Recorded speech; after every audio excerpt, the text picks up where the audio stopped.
लेकिन बात करेंगे टाटा ग्रुप की। दरअसल टाटा ग्रुप जल्द ही टाटा सन्स का आईपीओ ला सकती है और 1 से 1.5 साल में टाटा सन्स को लिस्टिंग भी करा सकती है। सुमित हमारे साथ मौजूद हैं और डिटेल्स के साथ कि किन किन टाटा स्टॉक्स पर सीधे इसका असर होगा, क्योंकि ग्रुप में तो एक्शन है आज इस खबर के बाद। बताइए सुमित। तो टाटा सन्स का एक मेगा आईपीओ और उस मेगा आईपीओ का इंपैक्ट तमाम ग्रुप कंपनीज के अंदर हमने आता हुआ देखा है। एक बड़ा आईपीओ आ सकता है और टाटा सन्स का आईपीओ ला सकता है टाटा ग्रुप। इस आईपीओ के लिए 1 से 1.5 साल का समय लग सकता है, लेकिन 1 से 1.5 साल के अंदर एक बड़ी वैल्यू लॉकिंग इस ग्रुप के अंदर होते हुए दिखाई पड़ सकती है। एक मोटा मोटा एस्टिमेट कहता है करीब करीब 8 से लेकर 11 लाख करोड़ के आसपास ग्रुप की इस आईपीओ की जो ओवरऑल वैल्यू रहेगी, इस कंपनी की जो ओवरऑल वैल्यू वो रह सकती है। और आईपीओ का साइज करीब करीब 55,000 करोड़ रुपए के आसपास आने का अनुमान लगाकर चला जा रहा है। इस ग्रुप में जो टाटा सन्स के निवेश की वैल्यू है वो करीब करीब 16 लाख करोड़ रुपए का एक मेगा इन्वेस्टमेंट कंपनी कर रखे हैं।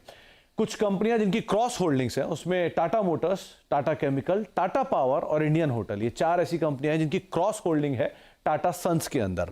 एक एक करके आप पहले आईपीओ का जो पूरी कंपनियों के शेयर होल्डिंग पैटर्न है वो आपके सामने आएगा, जहां पर टाटा सन्स की शेयर होल्डिंग में देवरावजी टाटा ट्रस्ट की करीब 28%, रतन टाटा ट्रस्ट की 24%, अन्य ट्रस्ट की 14%, स्टर्लिंग इन्वेस्टमेंट की 9%, साइरस इन्वेस्टमेंट की करीब करीब 9% है। अब कुछ वो कंपनियां जो कि लिस्टेड है और टाटा सन्स के अंदर हिस्सेदारी रखती हैं।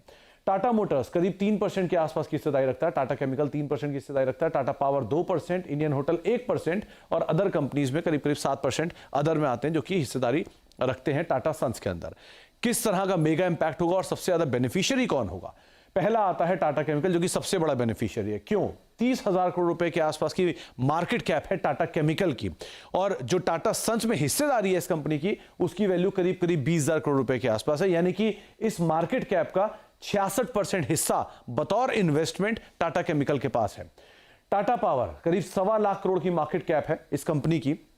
टाटा सन्स में जो हिस्सा है उसकी वैल्यू करीब 12,500 करोड़ या 13,000 करोड़ रुपए के आसपास हिस्से की मार्केट कैप, यानी कि कुल हिस्सा इनकी मार्केट कैप का करीब करीब 10% के आसपास का हिस्सा ओन करता है। टाटा मोटर्स करीब 3.25 लाख करोड़ की मार्केट कैप है। टाटा सन्स में हिस्से की वैल्यू 19,800 करोड़, क्योंकि 3% स्टेक है इनका, जो कि कंपनी की मार्केट कैप का महज 6% के आसपास है।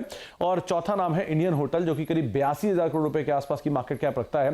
टाटा सन्स में इनका 1% स्टेक है, 8,700 करोड़ रुपए उसकी वैल्यू है, और हिस्सा इनकी ओवरऑल मार्केट कैप का 11% है। यानी कि सबसे बड़ा बेनिफिशियरी टाटा केमिकल है, जिसका 66% इन्वेस्टमेंट वैल्यू है टोटल मार्केट कैप का। तो एक अच्छी डीप वैल्यू वहां पर दिखाई पड़ रही है, जिसकी वजह से एक बढ़िया जोरदार तेजी स्टॉक में हम ऑलरेडी देख रहे हैं।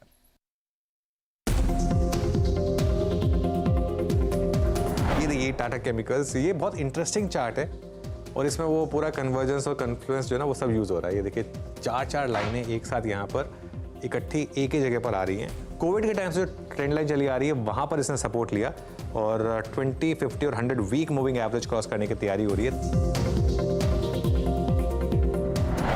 केमिकल्स ने एक जो ion battery recycling operations launch किए थे, तो इसकी वजह से मतलब तो ये एक रीज़न है कि टाटा केमिकल्स, अब ऑब्वियसली हम उसको केमिकल्स में गिनते हैं, लेकिन इसका मेन जो रीज़न री रेटिंग का, आज की जो री रेटिंग का, वो इसीलिए क्योंकि टाटा मोटर से काफ़ी क्लोजली कोरिलेटेड स्टॉक है। टाटा केमिकल्स वापस लेकर आई है, डेज हाई पर जाकर बंद हो रहा है ये स्टॉक 13% के गेंस के साथ। अब ये तो कल से ज़्यादा आज चल गया, कल भी चला था लेकिन आज तो बहुत ज़्यादा मतलब ज़बरदस्त तेज़ी में टाटा केमिकल्स चला। पहले टाटा केमिकल को लेकर आइए, करीब करीब 3 दिनों के अंदर ये 35% के आसपास का शानदार रिटर्न दे चुका है। सबसे पहले मंगलवार के दिन इसको हमने स्पॉटलाइट में इसका जिक्र किया था अनुज ने, और वहां से शेयर ने जो रफ्तार पकड़ी है वो आपकी स्क्रीन पर है।